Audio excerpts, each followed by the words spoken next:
Hello student, आप सभी का study with Satyabhama Singh YouTube channel में स्वागत है। तो आज जो पढ़ने वाले हैं वो हमारा एमपीपीएससी एग्ज़ाम तो 16 फरवरी जो होने वाला है उसके लिए पढ़ने वाले हैं। और ये हमारे प्रीवियस ईयर के क्वेश्चन पेपर हैं, इनको देखकर एक बार ज़रूर जाना है। अगर इनको नहीं देख के गए तो आपको पेपर का पैटर्न और किस तरह से क्वेश्चन पूछ रहा है वो नहीं कर पाएंगे। तो आप लोग जिन लोगों ने तैयारी अभी तक थोड़ी कमी रह गई है तो पुराने क्वेश्चन पेपर देख लीजिएगा, काफ़ी ज़्यादा इंपॉर्टेंट रहने वाला है। तो फर्स्ट क्वेश्चन आता है, पंचायतों को सौंपी जा सकने वाली शक्तियां, अधिकार और जिम्मेदारियों की सूची डैश में दी गई है। तो जो पंचायत से संबंधित जो कॉन्सेप्ट आपका आया था वो 73वें संविधान संशोधन 1992 के द्वारा आया गया था और ये 11वीं अनुसूची जोड़ी गई थी और इसमें जो 29 चैप्टर है, ठीक है, ये याद रखना है आपको, ठीक है। और नया भाग 9 जोड़ा गया था, ठीक है। नेक्स्ट है, अटल बिहारी वाजपेयी सुशासन एवं नीति विश्लेषण संस्था है। तो अटल बिहारी वाजपेयी सुशासन एवं नीति विश्लेषण संस्था है वो आपकी कहाँ पर है? भोपाल में है। इसका आंसर क्या है? मतलब मध्य प्रदेश में ऐसे क्षेत्रों से भी क्वेश्चन आ रहे हैं जो आपके इंस्टीट्यूट हैं उनसे, तो हमें इंस्टीट्यूट से संबंधित क्वेश्चन आपको सॉल्व करने हैं, ठीक है। तो यहाँ पर जो पुराने पेपर कभी कभी रिपीट हो जाते हैं तो हमें इन्हें छोड़ के भी नहीं जाना है। नेक्स्ट आपका है, निम्नलिखित में से विचार कीजिए, यानी कौन सी चीज़ इसमें सही है। कानून मामले में राज्य सरकार को सलाह देना महाधिवक्ता का कर्तव्य है, ये तो बिल्कुल सही है। महाधिवक्ता मंत्रिमंडल के प्रसाद पर रहता है, ये एकदम गलत है, क्योंकि ये किसके प्रसाद पर रहता है? राष्ट्रपति। याद रखना है, राष्ट्रपति के प्रसाद पर्यंत तक आपका महाधिवक्ता रहता है, ठीक है। इसका जो आर्टिकल है 76 है, ये भी आप याद रख सकते हो, ठीक है। इस प्रकार से हमें कंप्लीट ये क्वेश्चन के साथ हम 4-5 क्वेश्चन को सॉल्व कर रहे हैं, तो ऐसा नहीं है कि हम एक क्वेश्चन ही सॉल्व कर रहे हैं, पर पुराने क्वेश्चन जरूरी हैं तो हम जरूरी है उन्हें सॉल्व करना। नेक्स्ट है, निम्नलिखित में से कौन सा कथन सही है? सही नहीं है। ये चीज़ आपको विशेष जोर देना है कि हम क्वेश्चन पेपर को सही पढ़ें, क्योंकि बहुत सारे स्टूडेंट 1-2 नंबर से जो रहते हैं उनमें सबसे ज़्यादा वो क्या गलती करते हैं? क्वेश्चन पेपर को ढंग से नहीं पढ़ते हैं। तो इसमें कौन सा सही नहीं है वो पूछा जा रहा है। तो ऑप्शन नंबर 1 क्या कहता है? मुख्य चुनाव आयुक्त और अन्य चुनाव आयुक्तों के बीच मतभेद की स्थिति में मामले में निर्णय विधि आयोग द्वारा किया जाता है। ये एकदम गलत है, विधि आयोग इसमें नहीं करता है जब इनके चुनावों के बीच में मतभेद होता है, तो ये आपका एकदम गलत है। बाकी ऑप्शन सही है, यानी चुनाव आयुक्त को मुख्य निर्वाचन आयुक्त की सिफारिशों के अलावा उसके पद से हटाया नहीं जा सकता है, ठीक है। मुख्य चुनाव आयुक्त और अन्य चुनाव आयुक्तों को समान शक्तियां प्राप्त हैं, तो ये भी सही है। चुनाव आयुक्त का कार्यकाल उसके पद ग्रहण करने की तिथि से 6 वर्ष 65 वर्ष की आयु तक होता है, ये भी एकदम सही है। तो हमें इस क्वेश्चन पेपर को अच्छे से सॉल्व करके हुए उन्हें मतलब सॉल्व करने का तरीका सीखना है कि किस तरह से हम सॉल्व करें। भाई मैं आपको इसमें सिखाऊंगी, ये नहीं है कि हम सिर्फ पेपर पढ़ते ही चले। पढ़ने से कोई मतलब नहीं है, क्योंकि पढ़ते सभी लोग हैं और उसे सॉल्व करना सभी लोगों को नहीं आता है, तो वो चीज़ हमने सीखनी है। नेक्स्ट है, संविधान संशोधन के लिए कम से कम आधे राज्यों के विधानमंडल का अनुसमर्थन की आवश्यकता होती है। तो ऐसे मतलब इसमें कौन सा संशोधन किया गया जिसमें आधे से अधिक विधानमंडल की आवश्यकता, जैसे हमारे कॉन्स्टिट्यूशन में 368 आर्टिकल है, इसमें क्या है? संशोधन की शक्ति हमें प्रदान की गई है। कौन से? 368 आर्टिकल याद रखना है, आ भी सकता है। इसमें 3 तरह से हम संविधान संशोधन कर सकते हैं। एक साधारण बहुमत के आधार पर, ठीक है, साधारण बहुमत के आधार पर। दूसरा विशेष बहुमत के आधार पर। तो तीसरा मतलब विशेष बहुमत यानी 2/3 मेजोरिटी, और साधारण बहुमत 50% मेजोरिटी, और विशेष बहुमत प्लस 50% जो हमारे राज्य हैं उनका अनुसमर्थन। तो उसमें आंसर आपका क्या है? ऑप्शन नंबर डी इसका आंसर है, यानी 279 आर्टिकल का में कोई परिवर्तन करना है तो हमें क्या करना होगा? आधे राज्यों के, जैसे जीएसटी हम लेके आए थे तो उसमें आधे राज्यों का अनुसमर्थन हमने प्राप्त किया था ना, उसी तरह से है, ठीक है। तो ये चीज़ें हमें देखनी है और ये भी देखना है कि इस तरह से क्वेश्चन पेपर में कहाँ से पैटर्न से क्वेश्चन पूछे जा रहे हैं, ठीक है।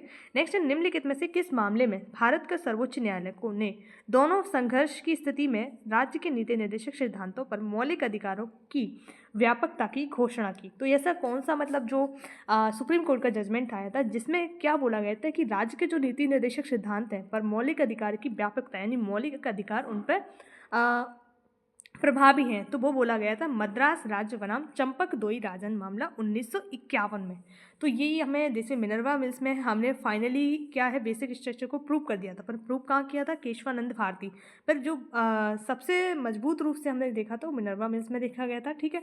और गोलकनाथ मामला आपके जो प्रस्तावना से संबंधित है। ठीक है, इस प्रकार से जितने भी मामले हैं सुप्रीम कोर्ट के जो लैंडमार्क जजमेंट है हमारे पीएससी के माध्यम के पीएससी के लिए इम्पोर्टेंट, उनको आपको देख के जाना है एक बार, क्योंकि वो एक क्वेश्चन आपका डेफिनेटली हर साल आता है, तो एक ट्रेंड फॉलो कर रहा है हमारा एमपीपीएससी हर बार। नेक्स्ट है, निम्न में से कौन से अनुच्छेद भारत के राष्ट्रपति पर महाभियोग के बारे में बता गया है। तो हमें पता है आर्टिकल 69 महाभियोग के बारे में बात करता है। तो जितने भी आर्टिकल्स जो दिए गए हैं वो हमें कंप्लीट कर लेने हैं। जैसे हमें कौन कौन से आपको बेसिकली देखने चाहिए आर्टिकल, हमें देखो फर्स्ट से लेके 51 तक तो हमें अच्छे से याद होने चाहिए, आर्टिकल 51 तक। फिर हमें राष्ट्रपति भी देखना है, 52 से हमारा एक राष्ट्रपति के पद के बारे में बात करता है। ठीक है, और फिर 63 में हमारा उपराष्ट्रपति आ जाता है, इनको देखना है। फिर पार्लियामेंट को देखना है हमें। ठीक है, 69 से स्टार्ट हो जाता है। तो इस प्रकार हमें जो मेन जो टॉपिक्स हैं, जैसे पंचायती राज के पूरे आर्टिकल आपको याद होने चाहिए। ठीक है, नगर पालिका के पूरे आर्टिकल आपको याद होने चाहिए, राज्यपाल के पूरे आर्टिकल आपको याद होने चाहिए।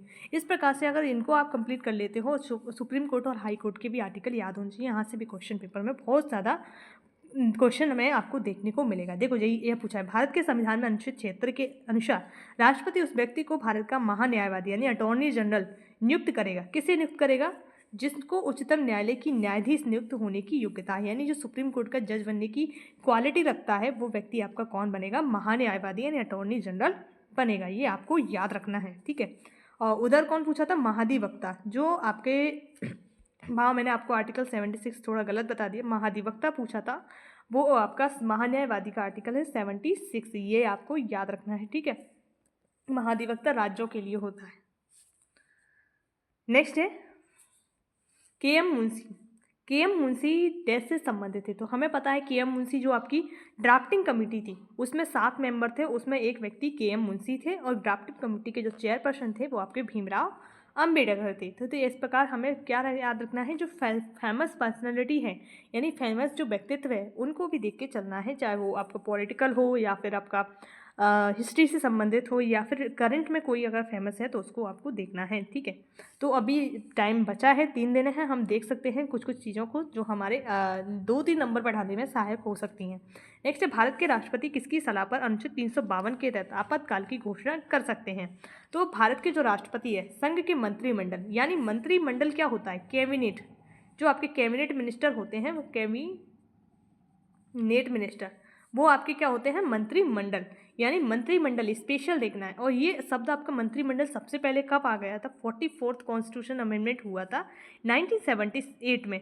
उसमें से हमने जो मंत्रिमंडल शब्द है वो जोड़ा गया था 1952 में, और ये अनुच्छेद 352 में ही आपको मंत्रिमंडल पूरे कॉन्स्टिट्यूशन में 352 आर्टिकल में ही देखा जाता है। ये क्वेश्चन भी आपका एक बार पूछा गया है, तो इस प्रकार से हमें अच्छे से एनालाइज करते हुए पढ़ना है। ठीक है, हम चाहे तो ऐसे 15 मिनट में भी 100 क्वेश्चन सॉल्व कर सकते हैं, परंतु हमें सीखना क्या है कि हम कैसे सॉल्व करना है हमारे एग्जाम में। ठीक है, नेक्स्ट क्या है?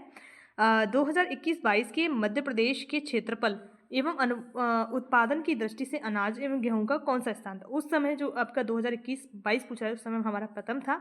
अब हमारा स्थान क्या है? अब वर्तमान 2024 में अगर पूछा जाए गेहूं प्रोडक्शन में मध्य प्रदेश का स्थान, तो दूसरा है। ये याद रखने रहा है अभी के लिए, क्योंकि अभी हमारा एग्जाम 16 फरवरी को है। नेक्स्ट क्या है? मध्य प्रदेश के किस जिले में सोयाबीन का उत्पादन प्रारंभ हुआ था? तो ये 1962 का समय था, जो आपका देवास में क्या हुआ था? सबसे पहले सोयाबीन का प्रोडक्शन हुआ था, और सोयाबीन के उत्पादन में मध्य प्रदेश आपका प्रथम स्थान पर है। फिर आपका महाराष्ट्र आता है। इससे पहले अगर पुराना डेटा पूछा जाए तो महाराष्ट्र टॉप पर था, अभी कौन है? मध्य प्रदेश टॉप पर है। याद रखना है इस तरह फैक्ट को, क्योंकि मध्य प्रदेश सोया स्टेट मध्य प्रदेश को कहा जाता है, तो हम सोयाबीन को भूल नहीं सकते। हर बार सोयाबीन से क्वेश्चन आता ही है। ठीक है, फसलों से जिसमें मध्य प्रदेश का, जैसे मसाला उत्पादन में मध्य प्रदेश का प्रथम स्थान है, चना उत्पादन में मध्य प्रदेश का प्रथम स्थान है, लहसुन अदरक इनमें फर्स्ट रैंक है मध्य प्रदेश की। तो ये सभी चीज़ें हमें छोड़नी नहीं है, अच्छे से कंप्लीट करना है। अगर जॉब पूछा जाए तो थर्ड है हमारा मध्य प्रदेश का, सब्जी उत्पादन में आपका मध्य प्रदेश का स्थान। ये सभी चीज़ें देखनी है, फल उत्पादन में देखना है आपको। ठीक है, रॉक फास्फेट का उपयोग निम्नलिखित में से किस उद्योग में किया जाता है? तो देखो वस्त्र में रॉक फास्फेट का इस्तेमाल नहीं किया जा सकता, चीनी में भी नहीं किया जाएगा, कागज़ में, तो ये अपन एलिमिनेट करके उर्वरक यानी इन सब चीज़ों में तो रॉक फास्फेट का इस्तेमाल होगा ही नहीं। अब हमें नहीं पता है तो हम कैसे करेंगे? तो हमें देखो वस्त्र को पता है वहाँ पर रॉक फास्फेट का कोई यूज़ नहीं है, खनिज चाहिए कि रॉक फास्फेट आपका चूना पत्थर जैसे ही रहता है, ठीक है। चीनी उद्योग में बिल्कुल भी नहीं है, कागज़ में और ही नहीं है, तो बचा क्या? उर्वरक उद्योग में हम रॉक फास्फेट का उपयोग कर सकते हैं। इस प्रकार से भी आप क्वेश्चन पेपर सॉल्व करके देख सकते हैं। नेक्स्ट है Bharat heavy electronic limited Bhopal की स्थापना किस देश की कंपनी के सहयोग से की गई? इससे पहले ये क्वेश्चन पूछा गया था कि इसको महारत्न कंपनी कब बनाया गया था? 2013 में। तो ये क्वेश्चन आपका अल्टीमेटली मतलब किसी न किसी रूप में आपको पेपर में देखने को मिलता है। अब इस बार चाहे स्थापना पूछ ले तो वो आपको देखनी है, तो एम भोपाल की इसकी स्थापना ब्रिटेन के सहयोग से हमने की थी, ठीक है। नेक्स्ट है निम्नलिखित में से कौन सी सिंचाई परियोजना में 4 राज्यों की भागीदारी है? तो जैसे हमें पता है बाणसागर में 2 राज्य हैं, भांडेर में 2 राज्य हैं, राजघाट में 2 राज्य हैं, तो बचा कौन? सरदार सरोवर गुजरात वाला एरिया है, मध्य प्रदेश वाला एरिया है, महाराष्ट्र वाला एरिया है, तो 4 राज्यों की भागीदारी किसमें? और दिल्ली को भी हम लाइट देते हैं इससे, तो सरदार सरोवर में क्या है? 4 राज्यों की भागीदारी, ये इसका आंसर हो गया। तो यानी हमें ऊपर के 2-3 क्वेश्चनों के बारे में पता है, तो चौथा क्वेश्चन अगर नहीं भी पता है, 3 क्वेश्चन का आंसर पता है या एक ही पता है तो आप सॉल्व कर ले जाओगे, ठीक है। जब वो कंडीशन है जब आपको नहीं पता है। नेक्स्ट क्या है? 2011 की जनगणना के अनुसार किस जिले में नगरीय जनसंख्या का प्रतिशत सर्वाधिक है? तो अब इसमें जैसे जनसंख्या से संबंधित हमारे क्वेश्चन पेपर में आ रहा है, जनगणना से संबंधित 2011 की जनगणना के अनुसार नगरीय जनसंख्या का प्रतिशत पूछा जा रहा है, सर्वाधिक कहाँ पर है? तो भोपाल में सर्वाधिक नगरीय जनसंख्या का प्रतिशत है, याद रखना है कहाँ पर है? भोपाल में।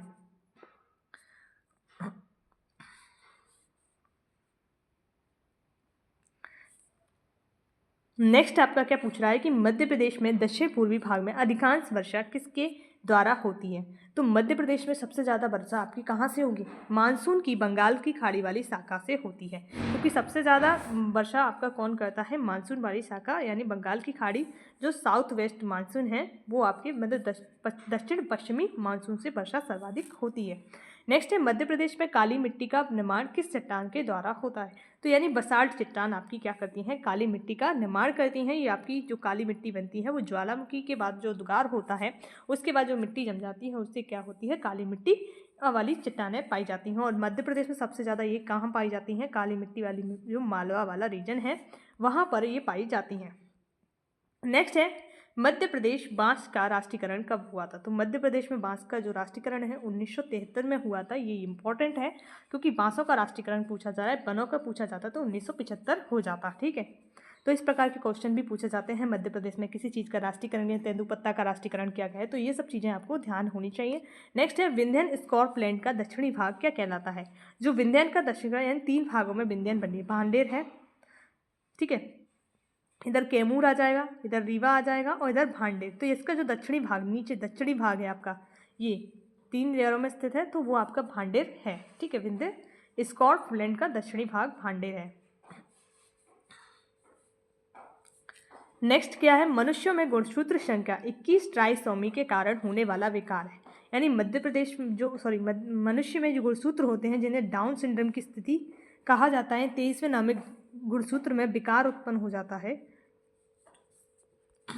उसे डाउन सिंड्रोम की स्थिति कहते हैं। तो ये क्वेश्चन हमारा कहाँ से आया है? अनुवांशिक रोग वाला चैप्टर है, वहाँ से ये क्वेश्चन पूछा गया है। तो अनुवांशिक रोग हो गए आपके, बैक्टीरिया वायरस से संबंधित रोग हो गए, सिकल सेल एनीमिया हो गए जो हमारे सिलेबस में दिया गया है, वहाँ से अच्छे से कंप्लीट करके चलना है। नेक्स्ट है राष्ट्रीय स्वास्थ्य नीति 2017 ने स्वास्थ्य में सुधार के लिए 7 प्राथमिकता वाले क्षेत्रों में समन्वित कार्यवाही की पहचान की है। दिए गए विकल्पों में से कौन सा 7 प्राथमिकता वाले क्षेत्रों के अंतर्गत नहीं आता? इसमें क्या पूछा है? नहीं आता। इस चीज़ आपको ये चीज़ें अच्छे से देखनी है कि नहीं पूछ रहा है पूछ रहा है। इसमें अन्नपूर्णा योजना नहीं आती है, बाकी स्वच्छता भारत अभियान आता है, यात्री सुरक्षा आता है और निर्भय नारी आता है। नेक्स्ट है किस दाल का लगातार सेवन करने से लेथायरिस नामक रोग हो जाता है, यानी लकवा हो जाता है एक तरह का। जिस दाल को हम ज़्यादा अधिक सेवन करते हैं तो वो आपका क्या है? खिसारी दाल। इसे गरीबों की दाल भी कहा जाता है, जो हम अगर आपने पढ़ा होगा तो ये चीज़ें पढ़ा भी होगा, क्योंकि ये सबसे सस्ती आती है तो वो लोग इसे खाते हैं और उनको ये प्रॉब्लम ज़्यादा देखी जाती है जो गरीब लोग होते हैं उनमें, ठीक है। नेक्स्ट क्या है? ओजोन परत की मोटाई को डैश से मापा जाता है। ऐसी स्केल होती है जैसे वायु की परत को मापा किससे जाता है और ओजोन परत को किससे मापा जाता है, इस तरह का पूछा जाता है। तो डॉप्सन इकाई होती है, उससे हम क्या मापते हैं? ओजोन परत की मोटाई नापते हैं। नेक्स्ट है मनुष्य के शरीर में ग्रीवा कशेरुकाओं की संख्या कितनी होती है। तो जो मनुष्य का शरीर होता है उसमें जो ग्रीवा कशेरुकाएँ होती हैं उनकी संख्या कितनी होती है, 7 होती है। ग्रीवा की पूछा जा रहा है। तो मध्य प्रदेश में 2-3 साल से आप देखोगे तो हड्डियों के संबंधित क्वेश्चन, यानी आपकी कशेरुकाएँ कितनी हैं, हड्डियाँ हैं, कौन सी हड्डी सबसे छोटी है, कौन सी सबसे बड़ी है। तो फीमर सबसे बड़ी है, स्टेफी सबसे छोटी है जो कान में रहती है, जांघ की हड्डी फीमर बड़ी होती है सबसे। तो ये आपको इस हड्डियों से संबंधित चैप्टर से भी क्वेश्चन पेपर में आ रहा है, तो वहाँ भी आपको अच्छे से देख के जाना है। नेक्स्ट है मंगल ग्रह के लिए भारत का पहला अंतर्ग्रही मिशन किस वर्ष सफलतापूर्वक लॉन्च किया गया था। तो 2013 में लॉन्च किया गया था, 2014 में ये सितंबर में सक्सेसफुल हो गया था हमारा मिशन। ठीक है, तो और यहाँ से हम चौथे देश बने थे मंगल ग्रह पे जाने वाले। तो और आपके पहले जो बने थे कम फ्यूल में हम लोग मंगल ग्रह पर पहुँच गए थे। ठीक है, यानी मंगल ग्रह पर हम ही रुक गए थे सबसे पहले।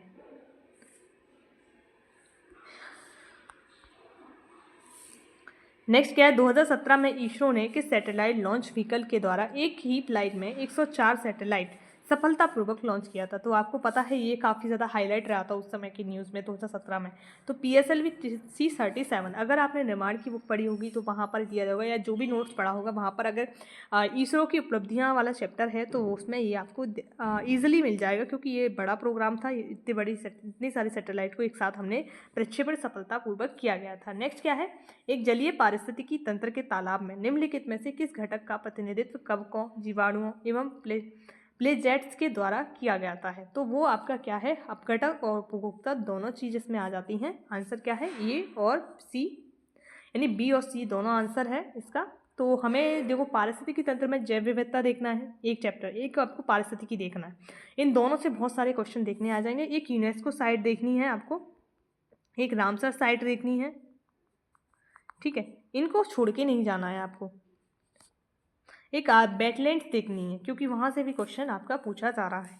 भारत सरकार ने जलवायु प्रदूषण निवारण एवं नियंत्रण अधिनियम कब पारित किया गया था। तो आपका जो जल प्रदूषण निवारण नियंत्रण अधिनियम 1974 का है, और पर्यावरण प्रदूषण नियंत्रण अधिनियम है 1986 का है, और वन्य जीव संरक्षण अधिनियम 1972 का है। तो इस प्रकार यहाँ से हमने 3 क्वेश्चन एक्स्ट्रा कर लिए हैं। तो आप इस तरह से भी अपना स्टडी को अच्छे से कर सकते हो। देखो SDG पूछा गया था, यहाँ से लगभग 2 या 3 क्वेश्चन आए थे। SDG इंडिया इंडेक्स 2018 के अनुसार SDG फर्स्ट, अब SDG आपका 2024 आ गया है अब, क्योंकि इसकी रिपोर्ट 4 साल में या 5 साल में आती है। तो अब दोबारा इंडेक्स आ गया है। SDG-I और SDG-2 और SDG-9 क्रमशः दर्शाते हैं, यानी आपको 17 SDG के जो गोल्स हैं उनके नाम याद होने चाहिए। तो इसका आंसर क्या था, फर्स्ट ही था, यानी कोई गरीबी नहीं है, कोई भुखमरी नहीं, और उद्योग और नवाचार बुनियादी ढांचा। तो ये 15 के 15 आपको सीक्वेंस से, सॉरी 17 के 17 आपको सीक्वेंस से याद होने चाहिए, क्योंकि यहाँ से क्वेश्चन डायरेक्ट पूछा जाता है। ठीक है, नेक्स्ट क्या है, रविशंकर जो थे शंकर रविशंकर राव का संबंध किस विधा से है। तो ये ख्याल गायकी और ग्वालियर से संबंधित है। तो ये किस, जो भी पर्सनैलिटी है, आपने अगर महेश वर्वाल या कोई भी बुक पढ़ी हो जिसमें आपको जो आपके कला साहित्य से संबंधित हैं व्यक्तित्व हैं उनके बारे में वहाँ पर दिया हुआ है, तो आप वहाँ से जाके एक बार इन्हें रीड आउट कर सकते हैं। नेक्स्ट है गम्मत लोकनाट्य का सूत्रधार क्या कहलाता है। अब देखो नाट्य सीधा सीधा नहीं पूछा जा रहा, थोड़ा अंदर पूछा जा रहा है, मतलब जो आपकी कला संस्कृति वाला चैप्टर है वहाँ से ऐसा नहीं है कि ऊपर ऊपर से पूछा जा रहा है। तो यानी गम्मत को आपको उसका क्षेत्र ना पूछ के क्या पूछ लिया कि उसका जो सूत्रधार होता है उसे क्या कहा, कुड़ गर्या कहा जाता है। ठीक है, ये इसका आंसर है ऑप्शन नंबर सी। नेक्स्ट आपका क्या है, इसमें पूछा है गलत क्या है। ये चीज़ पे विशेष तरह से जोर देने में बार बार इसीलिए बोल रही हूँ कि यहाँ पर बच्चे गलती करते हैं। नेक्स्ट क्या है, बोरी कहाँ पर है, होशंगाबाद में। ठीक है, गंगोह कहाँ पर है, पन्ना में। करेरा कहाँ पर है, शिवपुरी में। और इंदौर जो आपका घाटी गांव कहाँ पर है, ग्वालियर में। इंदौर में नहीं है। ठीक है, तो यानी अभ्यारण्यों से क्वेश्चन आए हैं तो आपको उनकी प्लेस पता होना चाहिए। नेक्स्ट है कुमारगुप्त और बधु वर्मन के दशपुर अभिलेख के संबंध में कौन सा कथन गलत है। तो यानी गलत कथन की बात कर रहा है, तो ऑप्शन नंबर डी, यानी इसकी रचना भवभूति ने ना करके आपके जो अभी मेरे को अगर याद आता है तो मैं आपको बताती हूँ, यानी आप कमेंट करके भी बता सकते हैं किसने की थी, परंतु भवभूति ने नहीं की थी। ठीक है, ये आप ध्यान रखना है। नेक्स्ट क्या है, कौहर क्या है? तो यानी कौहर आपका भगेलखंड में एक वैवाहिक अनुष्ठान है जो भित्ति चित्र है एक तरह का। ठीक है, याद रखना है कौहर कहाँ का है, भगेलखंड का है, और वैवाहिक अनुष्ठान एक भित्ति चित्र है। तो यानी क्वेश्चन पेपर में कहाँ से आ रहा है, थोड़ा डीप से पूछा जा रहा है। तो यानी हमें क्या करना है, अच्छे से देखना है। यशोधर्मन के सौंदनी अवलेख के रचयिता कौन है? यशोधर्मन का जो सौंदनी अवलेख है उसके जो रचयिता कौन है, वासुल नामक कवि हैं। याद रखना है कौन है, वासुल नामक कवि हैं।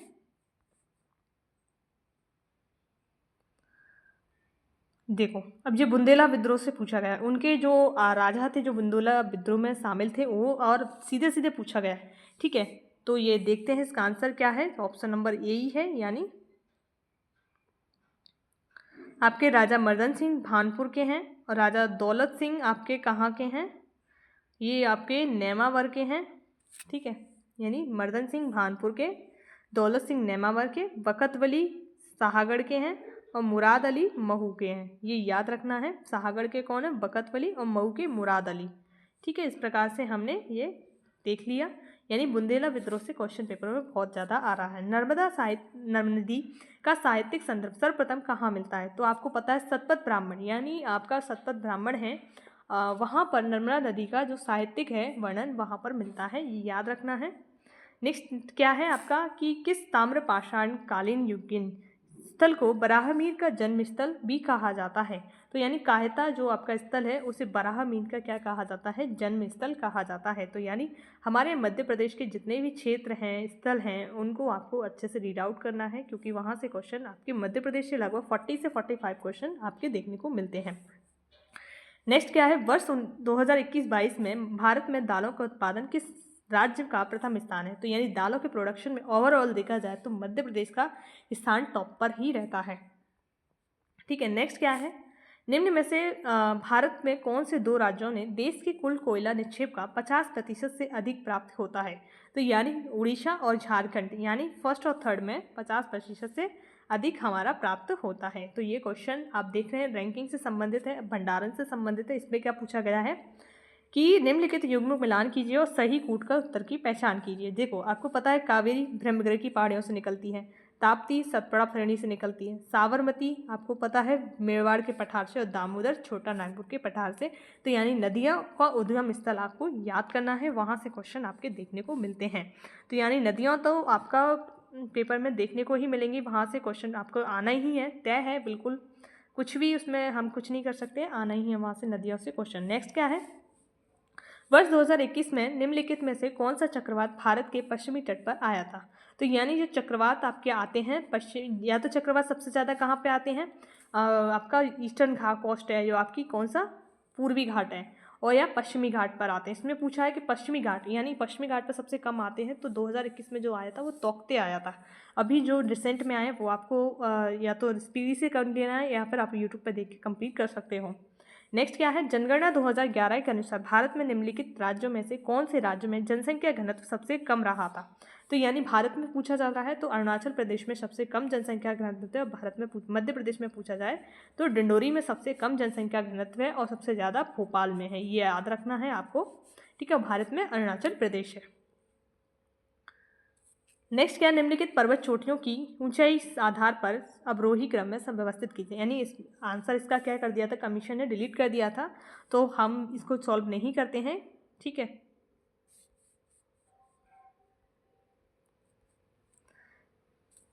नेक्स्ट है आपका कि निम्नलिखित में से कौन सा कथन सही नहीं है? तो यानी इसमें देखो सही क्या क्या है वो हमें पता होना चाहिए, तभी हम सही नहीं है उसकी पहचान कर सकते हैं। एल नीनो एक समुद्री जलधारा है जो पेरू तट पर प्रकट होती है, ये आपका सही है। एल नीनो भारतीय मानसून को कमजोर करती है, ये भी सही है। अगर ला लीनो होती है तो वो मजबूत करती है। ठीक है, एल नीनो घटना प्रतिवर्ष घटित होती है, ऐसा नहीं है 2 से 3 साल में ये आपकी घटना एल नीनो की घटना घटित होती है। और ला लीनो भारतीय मानसून को मजबूत करता है, एकदम सही है। ये एल नीनो वाला गलत है, प्रतिवर्ष नहीं होती है। ठीक है, निम्नलिखित में से कौन सा राज्य बॉक्साइट का सबसे बड़ा भंडार करता है? तो उड़ीसा इसका आंसर है। बॉक्साइट के उत्पादन और भंडारण में उड़ीसा टॉप पर है, ये आपको पता होना चाहिए। ठीक है, नेक्स्ट क्या है, निम्नलिखित में से किसको वर्ष 2024 में भारत का लोकपाल के अध्यक्ष के रूप में नियुक्त किया गया था? तो ये आपके बनाए थे न्यायमूर्ति संजय माणिकराव खानविलकर। ठीक है, इसको पता हो रखना है। और हमें देखो क्या कह रहा है, याद रखना है, जो संजय मल्होत्रा हैं वो आपके कौन हैं? आरबीआई के गवर्नर बन चुके हैं शक्तिदास के बाद। संजीव आपके सीएजी हैं, संजीव। ठीक है, संजय मूर्ति, ये आप कमेंट में बताइए कि संजय मूर्ति भारत में कौन है। ठीक है,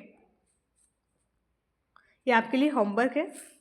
नेक्स्ट है, विश्व की पहली वैदिक घड़ी कहाँ स्थापित है? तो आपको पता है उज्जैन में विश्व की पहली वैदिक घड़ी बन रही है। साइंस सिटी भी आपको उज्जैन को बनाया जा रहा है। तो ये 2-3 प्रश्न उज्जैन से आने ही हैं। और एक महाकाल की नगरी है यहाँ पर। ठीक है, जनवरी से 5 2024 में भारत और इंग्लैंड के मध्य संपन्न 5 टेस्ट मैचों की क्रिकेट श्रृंखला में विजयी रहा। तो यानी भारत ने 4-1 से जीता था। यानी आपको पता है कि भारत ने जीता होगा, ये इतना याद रखना है। और क्यों पूछा जा रहा है? क्योंकि भारत की रैंकिंग इसमें सबसे ज़्यादा है। यानी भारत ने जो आपका मैच है वो ज़्यादा विकेटों से जीता है, यानी ज़्यादा मैच उसमें भारत ने जीते हैं। नेक्स्ट क्या है? रानी दुर्गावती श्री अन्न प्रोत्साहन योजना में इसमें कौन सा सही है? तो यानी सभी सही हैं। मिलेट्स प्रोत्साहन के लिए ये पूरे मध्य प्रदेश में लागू है। 2023-24 से 2025-26 तक अवधि है। इसके ऑप्शन नंबर 3 है। नेक्स्ट है, वर्ष 2024 में भारत के राष्ट्रपति द्वारा निम्नलिखित में से किसको राज्यसभा के 12वें सदस्य के रूप में नामित किया? तो ये काफ़ी ज़्यादा हाईलाइट रहा था। सिद्धा मूर्ति जी, जो आपकी ब्रिटेन के पीएम ऋषि सुनक जी की सास हैं, उनको नॉमिनेट किया गया था, इसको बनाया गया था। ठीक है, राज्यसभा में। मध्य प्रदेश पैरा कैनो खिलाड़ी जिन्होंने 2023 के अर्जुन पुरस्कार से सम्मानित किया गया था, तो वो प्राची यादव हैं। और अभी 2024 के जो अर्जुन पुरस्कार हैं 2 लोगों को मिल चुके हैं। एक रुबीना फ्रांसिस है और एक कपिल परमार है। ठीक है, ये दोनों कौन से खेल से हैं ये आप कमेंट में बताएंगे, और मैंने आपको इतना बता दिया है। ठीक है,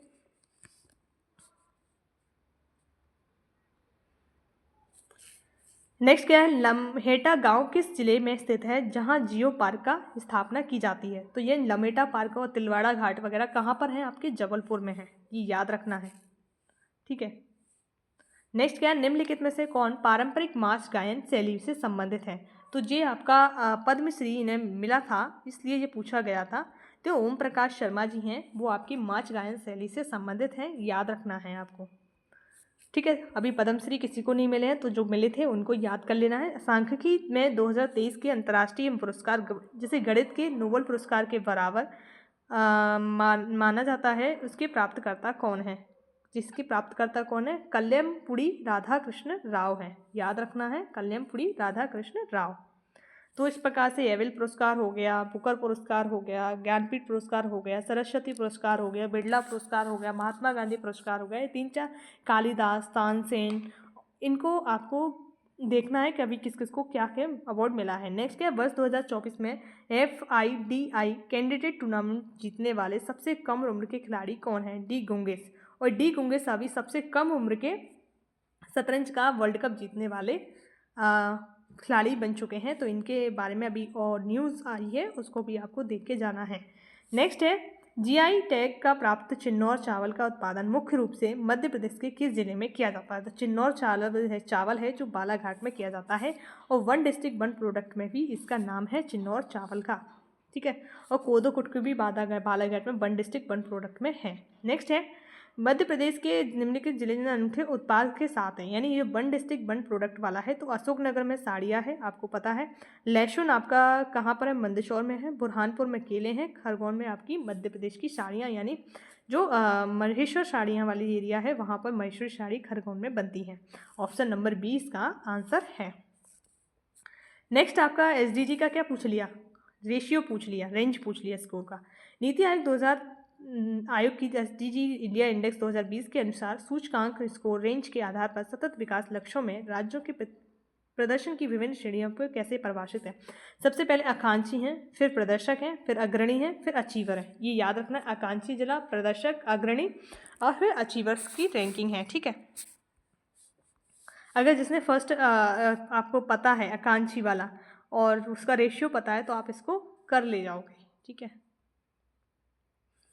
देखो इकोनॉमिक्स से संबंधित क्वेश्चन है। इसमें पूछा है SLR की न्यूनतम सीमा क्या थी, जैसे भारत सरकार ने 2007 में संशोधित किया था, तो वो क्या थी? 25 थी। याद रखना है, क्या है? 25। नेक्स्ट क्या है, सितंबर 2023 के अंत में सकल घरेलू उत्पाद में बाह्य ऋण का अनुपात क्या था? तो बाह्य ऋण का अनुपात था 18.6%। ये पूछा है 2023 में जीडीपी में बाह्य ऋण का अनुपात जो बाहर से लेते हैं 18.6%। 2017-18 में भारत की सभी कारखानों का कितना प्रतिशत मध्य प्रदेश में स्थित है? तो इसमें आंसर क्या है, 2% मध्य प्रदेश में स्थित है। ठीक है, नेक्स्ट है, पहला G20 शिखर सम्मेलन कहाँ और कब हुआ था? तो वॉशिंगटन डीसी में 2008 में पहला जो G20 शिखर सम्मेलन हुआ था वो आपका यहाँ हुआ था। फिर हमारे 2023 में भारत में हुआ और फिर ब्राज़ील में। अब जो होगा वो आप कंपेयर करोगे। ठीक है, नेक्स्ट क्या है, मध्य प्रदेश सरकार की उन्नति यानी एग्री GIS परियोजना किस लिए है? तो ये है कृषि में पूर्व सूचना आधारित निर्णय लेने में सुविधा प्रदान करने हेतु उपग्रह इमेजरी और ड्रोन डेटा जैसी प्रौद्योगिकी का उपयोग करने के लिए है। ठीक है, नेक्स्ट क्या है, समग्र शिक्षा अभियान निम्नलिखित में से किस योजना के एकीकरण से उभरा है? ये आपका उभरा है ऑप्शन नंबर सी, यानी सर्व शिक्षा अभियान, राष्ट्रीय माध्यमिक शिक्षा अभियान और शिक्षक शिक्षा से उभरा है। ठीक है, इन तीनों को मिला के आपका समग्र शिक्षा अभियान उभरा है एकीकरण करने के बाद। नेक्स्ट क्या पूछा है कि 2022-23 में मध्य प्रदेश और भारत की प्रति व्यक्ति आय अग्रिम अनुमानों की स्थिति 2011 से 12 की कीमतों की तुलना में करने पर हम पाते हैं, क्या पाते हैं? इसका आंसर बी है, यानी मध्य प्रदेश की प्रति व्यक्ति आय भारत की प्रति व्यक्ति आय की तुलना में कम है। ज़्यादातर मध्य प्रदेश की जो रैंकिंग है वो भारत की तुलना में क्या होती है, कम ही होती है। चाहे आप एरिया देख लो, चाहे कुछ भी देख लो, भारत के मुकाबले में हमारा सेक्स रेशियो भी कम है। ठीक है, नेक्स्ट क्या पूछा है कि गांधी जी ने किस आंदोलन के समय बेल्स के राजकुमार का बहिष्कार करने का आह्वान किया? अगर आपको ये क्वेश्चन नहीं पता तो आप किस प्रकार से सोल्व करोगे? देखो, इसमें क्या पूछा है, बहिष्कार हमने कब किया था? असहयोग आंदोलन में हम हर चीज़ का क्या कर रहे थे, बहिष्कार कर रहे थे कि हम स्वदेशी को अपनाएंगे, क्योंकि स्वदेशी 2007 में आंदोलन चला था। वही चीज़ को प्रमोट कौन कर रहे थे? हम असहयोग आंदोलन में, यानी हम ब्रिटिश सरकार की जो भी नीतियां हैं उनमें किसी भी प्रकार का सहयोग नहीं करेंगे। तो बेल्स के राजकुमार का भी बहिष्कार कहाँ पर करेंगे? हम असहयोग आंदोलन में। हमें नहीं पता है तो हम असहयोग ही लगाएंगे। ठीक है, नेक्स्ट ये मौर्यकालीन प्रशासनिक व्यवस्था में प्रतिष्ठा किस विभाग से संबंधित है? यानी मौर्य काल से आपकी उनकी टर्मिनोलॉजी हर बार आती है। इस बार प्रतिष्ठा पूछ ली है जो न्याय विभाग से संबंधित था, और किसी ना किसी साल कोई ना कोई मौर्य और गुप्त काल के प्रशासनिक व्यवस्था की एक लिस्ट आप लुसेंट में जाके देख सकते हो, उसको देखना जरूरी भी है। नेक्स्ट क्या है आपका, इसमें पूछा गया है कि KM पणिकर ने किसके लिए कहा था कि वे वे आधुनिक भारत के सर्वप्रथम कूटनीतिज्ञ थे? ये गोपाल कृष्ण गोखले के लिए बोला गया था कि आधुनिक भारत के सर्वप्रथम कूटनीतिज्ञ थे। और गोपाल कृष्ण गोखले किसके गुरु हैं? तो महात्मा गांधी हैं, उनके गुरु हैं। किसके? महात्मा गांधी के हैं। और महात्मा गांधी को महात्मा की उपाधि किसने दी थी? रविंद्रनाथ टैगोर ने। और राष्ट्रपिता की उपाधि किसने दी थी आपकी महात्मा गांधी को? सुभाष चंद्र बोस ने। ये चीज़ें आपको याद रखनी है। ठीक है, नेक्स्ट क्या है, बंगला भाषा में रचित ऐतिहासिक उपन्यास क्या है? दुर्गेश नंदिनी। ठीक है, दुर्गेश नंदिनी के लेखक का क्या नाम है? तो पता है, हम जो बुक पढ़ते थे आपकी किताबें जो हम 12th तक जो मीडियम हिंदी रहा होगा उनमें आपने बंकिम चंद्र चटर्जी का नाम देखा होगा। तो दुर्गेश नंदिनी इन्हीं के द्वारा लिखी गई है। ठीक है, नेक्स्ट क्वेश्चन क्या है आपका,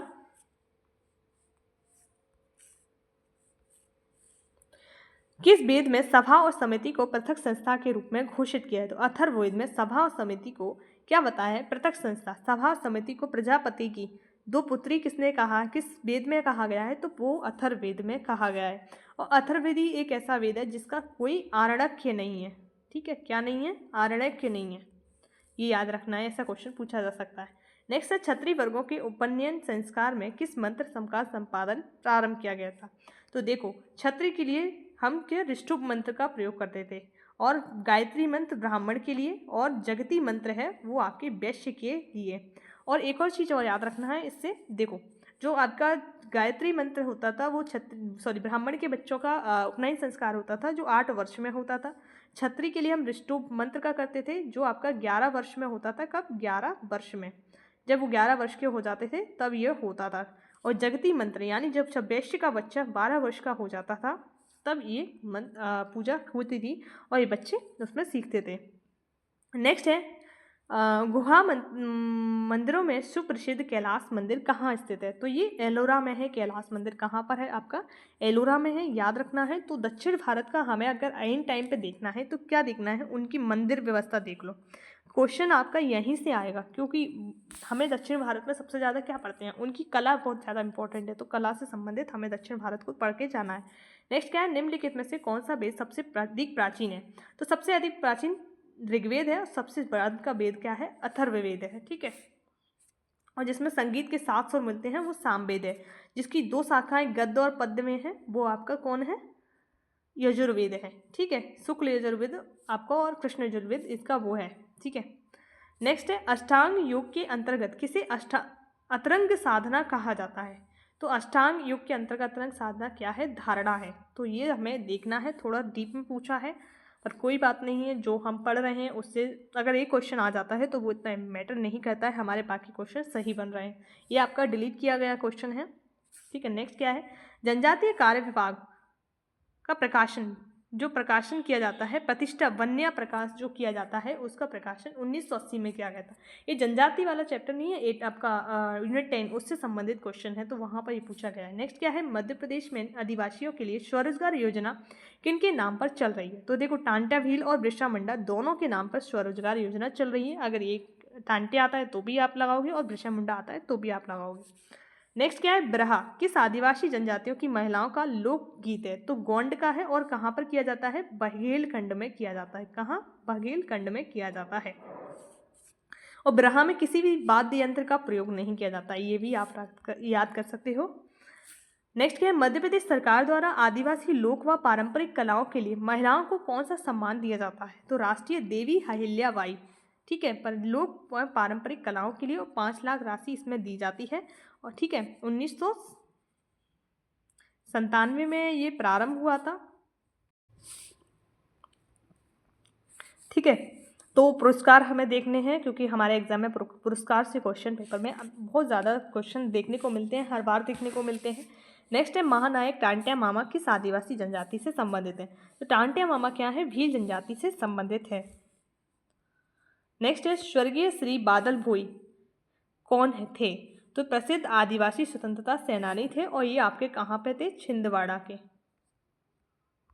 ठीक है, नेक्स्ट क्या है? भिम्मा जनजाति के लोग मध्य प्रदेश में किन जिलों में निवास करते हैं? तो ये मंडला ढिंडोरी वाला क्षेत्र है, वहाँ पर कौन है? भिम्मा जनजाति के लोग निवास करते हैं। तो यानी हमारी जो छोटी जनजातियाँ हैं उनसे संबंधित क्वेश्चन भी हमें सॉल्व करके जाना है। वो कहाँ निवास करती हैं, क्या उनके नृत्य हैं, क्या गीत हैं, वो भी आपको देखना है। नेक्स्ट क्या है? मंडवारा त्योहार देश द्वारा मनाया जाता है? तो गोंड जनजाति और नोहर डोरा भी इन्हीं का है, किसी का? गोंड जनजाति का। ठीक है, नेक्स्ट है स्वतंत्रता सेनानी रघुनाथ राव एवं मंडलोई देश से संबंधित थे? ये आपके भिलाला जनजाति से संबंधित है। कौन? रघुनाथ राव मंडलोई। ये आपका पूछा रिपीट है, यानी पिछली साल भी ये पूछा था। रघुनाथ राव मंडलोई है, वो भिलाला जनजाति से हैं। वो कौन से विद्रोह में शामिल थे? तो 1857 के विद्रोह में शामिल थे। यानी वही क्वेश्चन दूसरी साल भी पूछा है, पर क्या पूछा है? वो किस जनजाति से हैं। तो यानी हमें पिछले साल के क्वेश्चन के ऑप्शन ही हमें इस साल देखने को मिल रहे हैं। और इस बार भी ऐसा नहीं है कि हमें इस बार के क्वेश्चन देखने को ना मिले, तो ये भूल है हमारी। हमें सब कुछ पढ़ के जाना है, एवरीथिंग। ठीक है, नेक्स्ट क्या है? इमिटेशन गेम किसका मूल नाम है? तो जो टूरिंग टेस्ट होता है उसका मूल नाम है आपका इमिटेशन गेम। ठीक है, तो यूनिट 10 में हमें सबसे ज़्यादा किस पर ध्यान देना है? कोई भी नई पोर्टल गवर्नमेंट के द्वारा लॉन्च किया गया है, यानी कोई सर्च इंजन है, वायरस है, इन सभी चीज़ों को देख के जाना है। और जो भी इंस्टीट्यूट है उनके संस्थापक हैं, जो ट्विटर के संस्थापक पूछ लिए जैक डोरसी हैं। ठीक है, नेक्स्ट टाइम ये पूछ सकता है ट्विटर कब आया था, है ना? तो ये देख के चलना है अपन को। नेक्स्ट क्या है अपना क्वेश्चन? ई गवर्नेंस के 4 स्तंभ तो पूछा गया है। लोग है, प्रक्रिया है, प्रौद्योगिकी है, संसाधन, यानी पीपल, प्रोसेस, टेक्नोलॉजी और आपका रिसोर्सेस। ये आपका अगर पढ़ोगे आप तो ई गवर्नेंस तो वहाँ पर ऊपर ही लिखा रहता है, कोई भी बुक उठाओ उसमें सिंपल दिया हुआ है। ये भी आपका कर्टेली ये क्या है, एक सर्च इंजन है, ठीक है, क्योंकि ये सब चीज़ें नहीं हो सकती, सर्च इंजन जरूर होगा। यूनिक्स ऑपरेटिंग सिस्टम का केंद्रीय भाग कौन सा है? तो ये यूनिक्स जो ऑपरेटिंग सिस्टम है बनाया ही कर्नेल के लिए बनाया गया था। किसके लिए? कर्नेल के लिए। कर्नल लिखा है पर कर्नेल है ये, ठीक है। नेक्स्ट क्या है? हमला भ्रामक ईमेल का टेक्स्ट संदेशों के रूप में आता है जो आपको सॉफ्टवेयर इंस्टॉल करने या व्यक्तिगत जानकारी प्रकट करने के लिए कहता है। वो क्या है? फिशिंग भी है और वायरस साइनिंग भी है, ये दोनों चीज़ें इसमें हैं। तो जो भी आपके साइबर फ्रॉड से संबंधित टर्मोलॉजी हैं वहाँ से क्वेश्चन पेपर में आता है। आप प्रीवियस ईयर के पूरे क्वेश्चन पेपर देख लेना, उनमें आपको देखने को ज़रूर मिलेगा। नेक्स्ट है, उन पेशेवरों और व्यावसायिक लोगों के लिए एक सोशल नेटवर्किंग साइट जो अन्य पेशेवरों से जोड़ना चाहते हैं डैश है। इसे लिंक्डइन, यानी जो भी लोग ना व्यवसाय कार्य करना चाहते हैं वो लिंक्डइन नाम की वेबसाइट पर अपना रजिस्टर कर लेते हैं, अपनी पूरी प्रोफाइल बना लेते हैं, फिर वो अप्लाई करते हैं कई सारी मल्टीनेशनल कंपनियों में। उनकी एजुकेशन के हिसाब से उन्हें जॉब प्रोवाइड हो जाती है, ठीक है। तो ये इस तरह का आधुनिक भारत का एक महत्वपूर्ण ऐप है। नेक्स्ट क्या है? डैश आर्टिफिशियल इंटेलिजेंसी की एक शाखा है। तो मशीन लर्निंग ही क्या है? आर्टिफिशियल इंटेलिजेंसी की शाखा है, इसके बिना आर्टिफिशियल इंटेलिजेंसी काम ही नहीं कर सकती है। नेक्स्ट है, इंटरनेट के क्षेत्र में WC3C का अर्थ क्या है? वर्ल्ड वाइड वेब कंसोर्टियम है। अगर WWW 3 बार अगर आता है उसका नाम क्या है? जैसे WWW इसका है वर्ल्ड वाइड वेब, अगर W3C आ जाता है तो कंसोर्टियम इसके अंतर्गत आ जाता है, ठीक है। फुल फॉर्म संबंधित क्वेश्चन देखो 2 आए हैं। MPEG का फुल फॉर्म क्या है? Moving picture expert group. ऐसे GPG आती है ना जिसमें हम फोटो कन्वर्ट करते हैं, ठीक है, वही चीज़ है। इस तरह से हमने जितने भी फुल फॉर्म हैं वो आपको देख लेने हैं। और 100 क्वेश्चन हमने प्रीवियस ईयर यानी 2024 का क्वेश्चन पेपर सॉल्व किया है, उसके 100 क्वेश्चन सॉल्व किए हैं। 100 के साथ उससे संबंधित क्वेश्चन भी सॉल्व किए हैं, अगर उसके ऑप्शन से संबंधित निकल रहा है किस प्रकार से हमने पेपर सॉल्व करना है, वो सब चीज़ें हमने इसमें देखी हैं कि हमें किस प्रकार से अपनी पेपर को सॉल्व करना है, ठीक है। एंड टाइम है, 3 दिन बचे हैं, आज को मान लो ऐसे 2 दिन बचे हैं। 2 दिन में हमें क्या करना है? मेन यानी इंपॉर्टेंट टॉपिक को हमें पढ़ना है जो हर बार आता है। जैसे खनिज से संबंधित रैंकिंग हर बार आती है और जनगणना आपकी हर बार आती है, यानी जनगणना आपको हर साल देखने को मिलती है। खनिज वाला चैप्टर हर साल मिलता है। फॉरेस्ट रिपोर्ट से हर साल क्वेश्चन रहते हैं। SDG है, 1 डिस्ट्रिक्ट 1 प्रोडक्ट भी है, यहाँ से हर साल 2-3 क्वेश्चन देखने को मिलते हैं। 1857 की क्रांति है, मध्य प्रदेश या भारत के पक्ष में दोनों देखने को मिलते हैं। एक गांधी वाला पीरियड है, यानी गांधी एरा है, उससे भी क्वेश्चंस आपको देखने को मिलते हैं। तो इन टॉपिक हॉट टॉपिक हैं। और आपको लूसेंट का जो एंड वाला बॉक्स वाला क्षेत्र है ना, जो बॉक्स दिए हैं एंड में लिस्ट्री में, वो आपको देख के जाना है क्योंकि वहाँ से 2-3 क्वेश्चन आपको मिलेंगे। और जो आपका दक्षिण भारत में चोल वंश है, पल्लव वंश है, इनके जो मंदिर हैं, मंदिर वाली प्रणाली है वो आपको देख के जानी है। और राजा भी देख के जा सकते हो और वंश देख के जा सकते हो, इनकी स्थापना कब कब हुई थी, ठीक है। तो इस प्रकार हमने ओवरऑल जितना भी था वो सारा कंप्लीट किया। 100 क्वेश्चन किए, उनको समझा, किस तरह से सॉल्व करना है वो सब देखा। अगर आपको अच्छी लगी हो तो please like share and subscribe कीजिए। जय हिंद, जय भारत, और आप सभी को ऑल द बेस्ट। अच्छे से अपना एग्ज़ाम दीजिए।